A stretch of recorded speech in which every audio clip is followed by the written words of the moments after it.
कहानी की शुरुआत में हम एक अमेरिकन फुटबॉल मैच को देखते हैं जहां पर वीआईपी स्टैंड्स में निकी नाम का आदमी अपनी गर्लफ्रेंड जेस के साथ आराम से बैठा हुआ था। मैच चल रहा था लेकिन निकी का ध्यान मैच से ज्यादा क्राउड पर ज्यादा था। उसने खूबसूरत लड़की को सीट से जाते हुए देखा और उसी वक्त उसके दिमाग में एक खुराफाती आइडिया आया। उसने जेस के साथ एक छोटी सी शर्त लगाई कि देखते हैं कितने लोग इस लड़की को पलट कर देखते हैं। वहाँ बैठे हुए एक आदमी लिवियान ने मुझे भी शर्त में हिस्सा लेना है, जिसके लिए निकी मान भी गया। मजाक में $10 की शर्त लगी और काउंटिंग शुरू कर दी। जब लड़की स्टैंड से बाहर निकल गई, आखिर में पूरी गिनती आई कि 7 लोगों ने उसे पलट कर देखा। इस शर्त में जेस ने सबसे पास वाला नंबर तय किया था, इसीलिए वो शर्त जीत गई। लिवियान ने बिना किसी झिझक के पैसे दे दिए और फिर अगला राउंड शुरू करने को कहा। इस बार शर्त ये थी कि अगला फाउल कौन करेगा। जेस ये कहकर बाहर चले गई कि मुझे इस गेम की कुछ नॉलेज ही नहीं है, लेकिन निकी इस शर्त पर कूद पड़ा और उसने $1000 की शर्त लगाई। सीटी बजते ही रेफर ने फाउल का सिग्नल दिया और निकी ने जिस टीम पर दाव लगाया था और वो सही निकला, उसने शर्त जीत ली और पैसे अपनी पॉकेट में डाल लिए। लिवियान शर्त हारने के बाद भी और ज्यादा एक्साइटेड हो गया। उसने कहा कि अब की बार $5000 की शर्त लगाते हैं। इस बार का सवाल ये था कि अब की बार वो बॉल को पास करेंगे या उसे लेकर दौड़ेंगे। निकी 5000 का दाव खेलने में थोड़ा हिचकिचा रहा था, लेकिन आखिरकार वो मान ही गया। लिवियान ने गेस्ट किया कि वो भागेंगे और निकी ने कहा कि वो पास करेंगे और सीटी बजते ही प्लेयर ने बॉल लेकर दौड़ लगा दी। इस वजह से निकी अब $5000 हार गया। इस बात पर निकी ने कहा $5000 हार गए तो हार गए, अब बंद करते हैं, और उसे जेस को कुछ कॉफी पीने चलने को बोला। लेकिन लिवियान ने जीत पकड़ ली। उसने कहा कि तुम वीआईपी लाउंज में बैठे हो, पैसा तो है तुम्हारे पास, $5000 से क्या होता है, और बाजी खेलो, इस बार 10,000। और आखिरकार निकी मान ही गया। और अब सवाल था कि प्लेयर अगला पास सही तरीके से पास कर पाएगा या नहीं। निकी ने प्रिडिक्ट किया हाँ पास दे देगा ये, लेकिन दूसरी टीम ने पास को बीच में ही रोक लिया। अब निकी $15,000 हार चुका था। पैसे निकलते हुए निकी थोड़ा परेशान हुआ। उसने थोड़ा सोचा और बोला कि चलो इस बार $50,000 की लगाते हैं। ये सुनकर जेस चौंक गई, लेकिन निकी गुस्से में दिख रहा था। इस वक्त किस्मत उसका साथ नहीं दे रही थी। वो अगली शर्त फिर से हार गया। इसके बाद उसे 50,000 फिर से देने पड़ गए। निकी ने उसे रुकने को कहा, लेकिन निकी के ऊपर उसका गुस्सा और ईगो भारी पड़ गई। उसने बिना सोचे समझे अगली शर्त लगा दी, $1,00,000 की। लिवियान ने मजाक उड़ाया, तुम्हारे पास इतने पैसे है भी या नहीं। निकी ने बिना कुछ कहे केस का पूरा बंडल टेबल पर फेंक दिया। इसके बाद तो लिवियान भी एक्साइटेड हो गया। अब निकी ने शर्त लगाई, अगला पास देखना इंटरसेक्ट हो जाएगा, पूरा नहीं होगा, लेकिन इस बार पास कामयाब हो गया। निकी ने अब लाखों डॉलर्स का नुकसान उठा लिया था। अब वो समझ नहीं पा रहा था कि इस मुसीबत से कैसे निकलूं। उसकी हरकत से जेस भी बहुत हैरान थी, लेकिन अब गेम बहुत ज्यादा लेवल तगड़े पे पहुंच चुकी थी।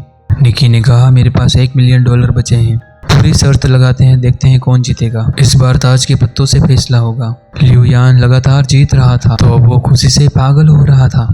उसने निकी को एक ATM मशीन की तरह देखना शुरू कर दिया।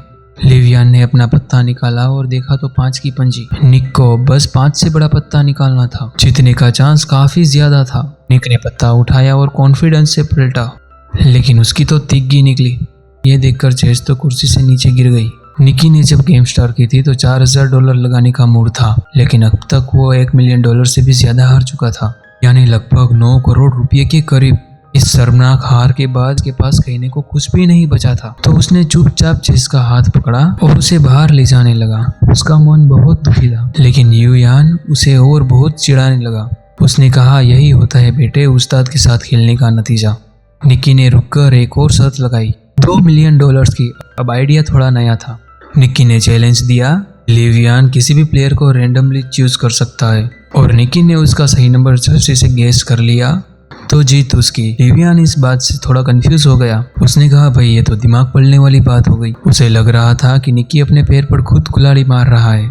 उसे थोड़ा शक भी था कि कहीं निकी कुछ चीटिंग तो नहीं कर रहा। उसके शक को दूर करने के लिए निकी ने कहा कि गेस्ट भी नहीं करता, इस बार जेस करेगी गेस्ट। जेस ने निकी को गुस्से से देखा। उसे समझ नहीं आ रहा था कि आखिरकार ये चल क्या रहा। क्या चांस है कि अपने नंबर में मैं जिसका जर्सी नंबर बोलूंगी वही होगा। ये कहकर वह वहां से जाने लगा, लेकिन लिवियान के सिक्योरिटी गार्ड ने वहां से जाने से रोक लिया और उनके बीच छोटी सी झड़प हो गई। जेस ने खुद को थोड़ा शांत किया। निकी ने उससे कहा और जो नंबर तुम्हें अपना सा लगे वो बोल दो। लिवियान ने दूरबीन उठाई और अपने प्लेयर को चुना, जिसके बाद जेस ने दूरबीन ली और पूरी फील्ड को स्कैन किया। हर तरफ उसे जर्सी नंबर ही दिख रहे थे। कैसे गेस करे? तभी उसकी नजर एक जाने पहचाने चेहरे पर पड़ी और उसे निकी की बात याद आई कि जो नंबर तुम्हें अपना सा लगे वो चुन लेना। वहाँ उनका दोस्त फरहाद 55 नंबर की जर्सी पहने हुए था। जेस को समझ आ गया कि ये सब निकी के एक प्लान का हिस्सा था। उसने कहा नंबर 55 और वो एकदम सही जवाब था। उसके जवाब से लिवियन दंग रह गया। जेस भी कुछ पलों के लिए सोच में पड़ गई कि निकी को ये पहले से ही कैसे मालूम था कि लिवियन किसी नंबर को सिलेक्ट करेगा। लेकिन इस वक्त ये सब जरूरी नहीं था। वो शर्त को जीत चुके थे। दोनों ने $1 मिलियन का प्रॉफिट किया और सारा हारा हुआ पैसा भी वापस मिल गया। 2 बड़े केस से भरे हुए बैग को लेकर वो स्टेडियम से बाहर निकल गए। कार में निकी ने जेस को बताया कि ये सब उनके प्लान का हिस्सा था। वो लिवियन को काफी समय से ट्रैक कर रहे थे। दरअसल लिवियन अपनी हाई सोसाइटी में जुआ खेलने की बुरी आदत से मशहूर था। उसके सामने कोई कुछ भी शर्त लगाए वो कूद पड़ता था। निकी की टीम ने ये पूरा प्लान बनाया था।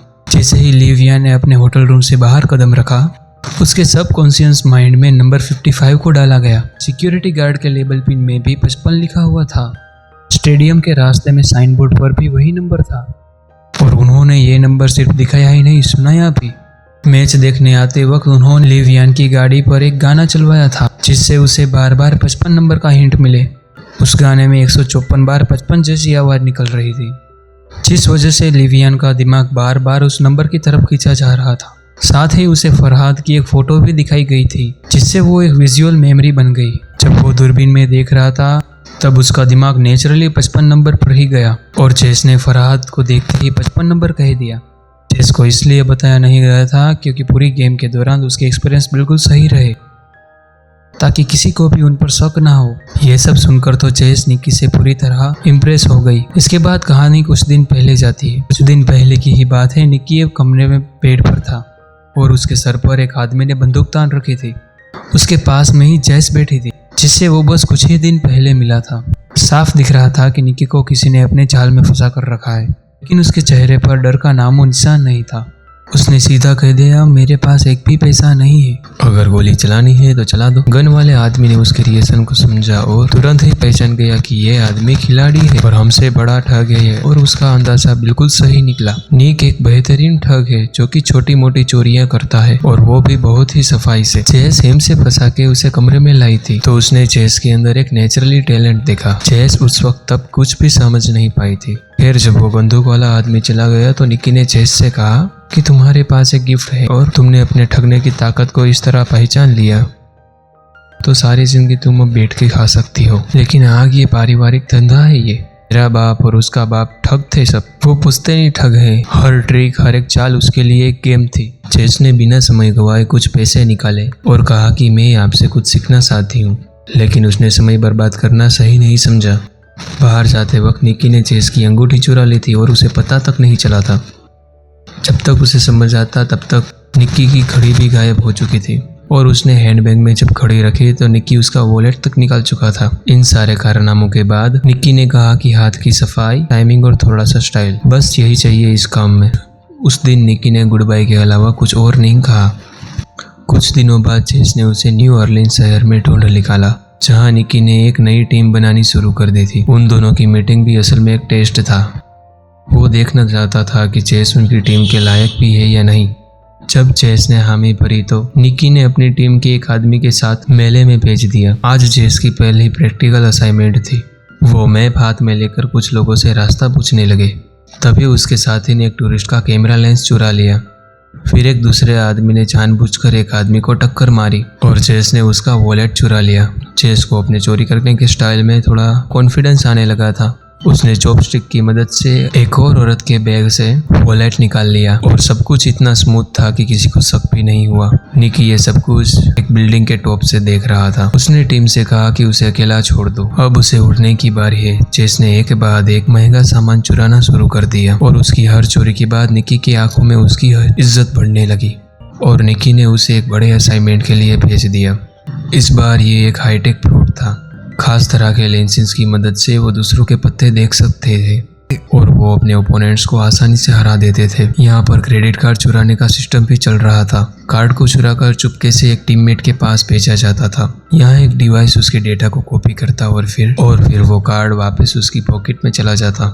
जब तक किसी को कुछ पता चलता तब तक पूरा अकाउंट खाली हो चुका होता। एक और ठगी का सिस्टम था, नकली एटीएम मशीन। जब भी कोई पैसे निकलता तो उसका पिन अपने आप उसका पिन स्टोर हो जाता।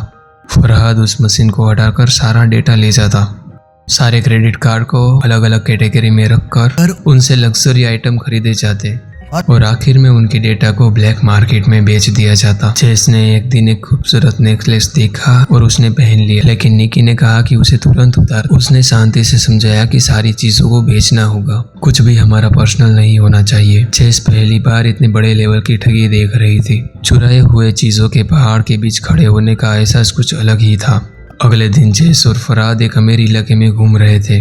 उनका काम था नाटक करना। फरहाद बेहोश हो गया और जेस चिल्लाकर एक्टिंग करने लगे, प्लीज कोई हमारी मदद करो प्लीज। ये एक तरह की डिस्ट्रैक्शन थी जिसका फायदा टीम के बाकी लोगों ने आसपास के अमीरों का सामान चुरा कर उठाया और फिर पूरी टीम एक एम्बुलेंस में छुपकर निकल गई। ये सब कुछ इतना अच्छे से प्लान था कि कोई कुछ समझ ही नहीं पाया। उस रात उन सब ने मिलकर सेलिब्रेट किया।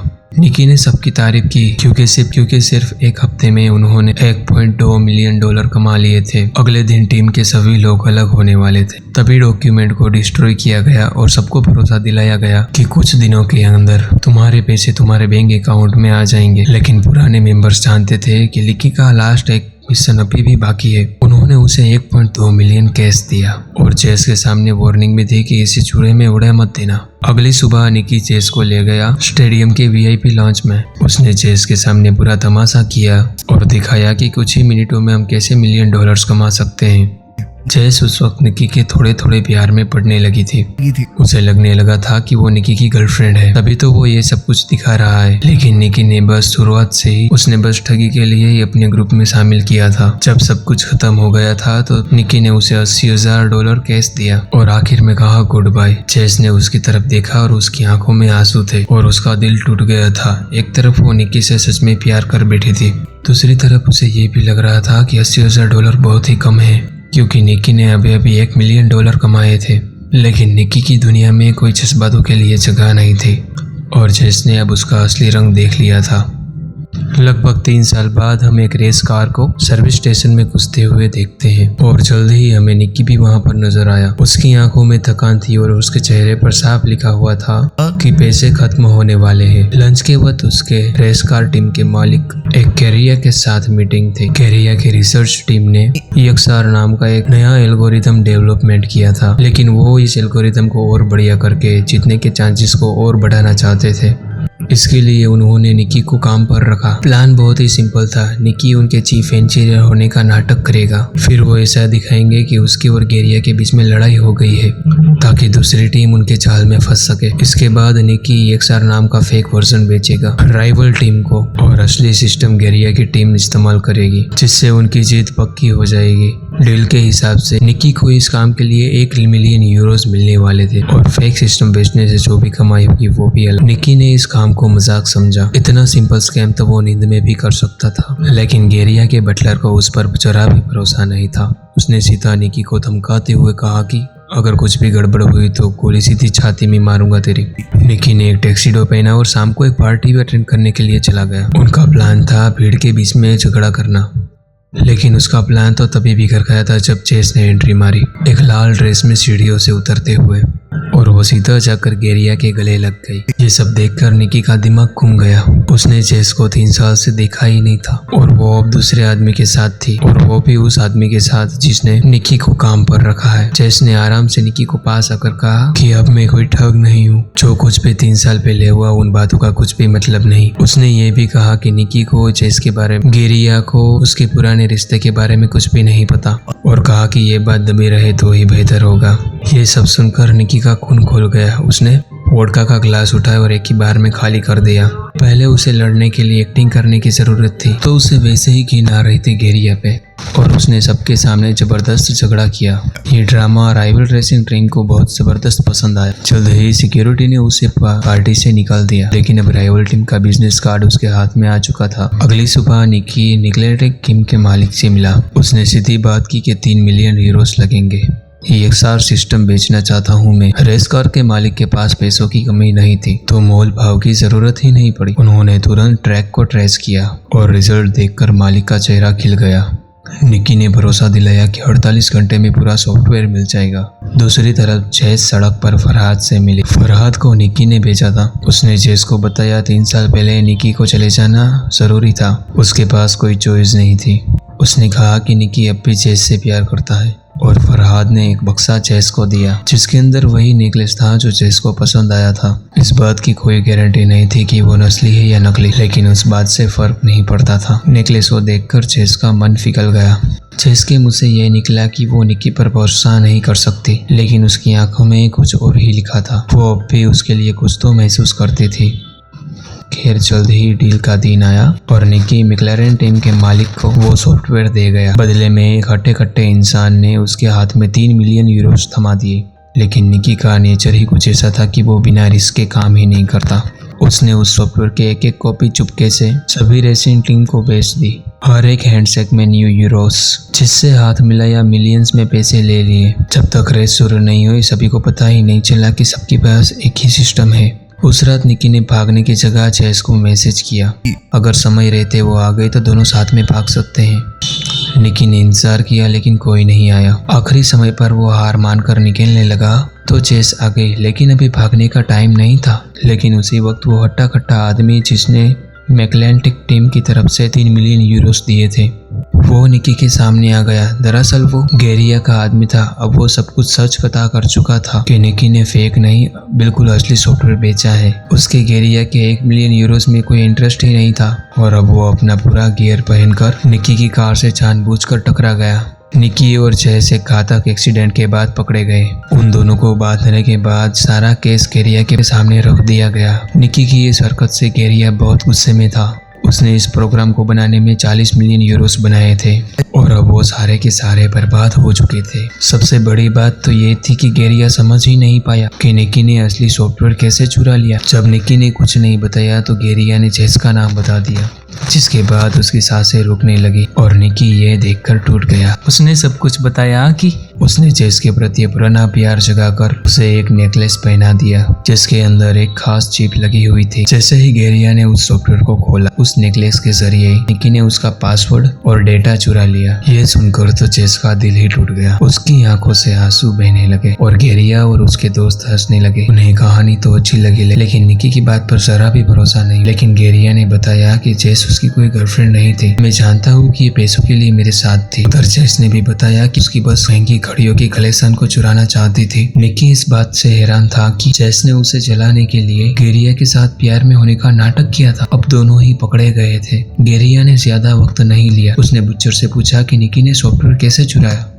जैसे ही निकी बोलने लगा, बुच्चर ने गोली चला दी। वो गोली सीधी निकी के सीने में घुस गई। गेरिया का चेहरा सफेद पड़ गया। उसने घबराकर बुच्चर से कहा कि पैसा वापस कमाया जा सकता है, लेकिन अब मर्डर के चक्कर में अंदर हो गया ना मैं, तो जिंदगी खत्म। उसने बुच्चर को तुरंत निकाल दिया और वेयर हाउस से भाग गया। जेस बहुत ज्यादा रो रही। डरने की जरूरत नहीं, वो असलियत में निकी का ही आदमी था और असलियत में वो उसका बाप हूँ मैं। उसका बाप। उसने जानबूझकर गोली दिल के साइड में चलाई थी। उसने टेप से जख्म को सील किया, सुई से खून निकाला और उसने छाती में एयर प्रेशर को स्टेबलाइज किया। अचानक निकी ने फिर से अपनी आंखें खोल दी। वो अब भी जिंदा था। ये एक थोड़ा पागलपन से भरा हुआ था, लेकिन काम तो कर गया। पैसों का ढेर उनके पीछे पड़ा हुआ था और वो तीनों यहाँ से निकल गए। निकी दरअसल अनाथ था और उसे इसी बटलर ने पाला था। उसने ही निकी को ये सारी चोरी चकारी की स्किल्स सिखाई थी। रूल था कि कभी इमोशनल मत होना, लेकिन निकी जेस से दिल से प्यार करने लगा था। बटलर ने दोनों को एक सड़क किनारे छोड़ा और सारे पैसे लेकर चला गया। निकी के हाथ कुछ भी नहीं आए, लेकिन हॉस्पिटल जाते हुए निकी ने गाड़ी में देखा गेरिया की 2 लाख यूरो की घड़ी जेस के हाथ में थी। दोनों ने एक दूसरे को देखा और मुस्कुरा दिए। इस चालबाजी और हाथ की सफाई के साथ वो दुनिया के किसी भी कोने में भूखे तो नहीं मरेंगे। इस वीडियो को बनाने में मुझे बहुत ही मेहनत लगती है, तो प्लीज इसको लाइक जरूर करके जाना और सब्सक्राइब जरूर करके जाना।